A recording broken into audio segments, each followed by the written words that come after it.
15ই December পাশের বাড়ি দাদার বাড়িতে ছিল গৃহপ্রবেশ। তাই গৃহপ্রবেশের জন্য আগের দিন আমরা পাড়ার সবাই মিলে পাশের গ্রাম থেকে ঠাকুর আনার জন্য বেরিয়েছিলাম।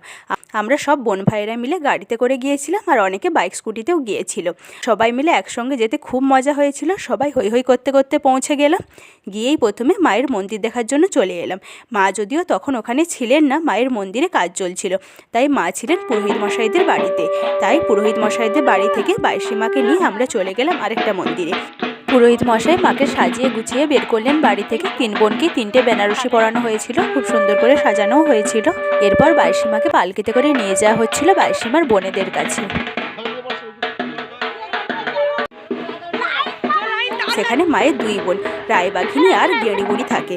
বাইশি মার সাথে নাকি 2 বোনের ঝগড়া, তাই 2 বোন একসাথে থাকে আর 1 বোন আলাদা থাকে। তাই বাইশি মাকে এই মন্দিরে নিয়ে এসে 3 বোনকে পুজো করে একসাথে এখান থেকে নিয়ে যাওয়া হবে।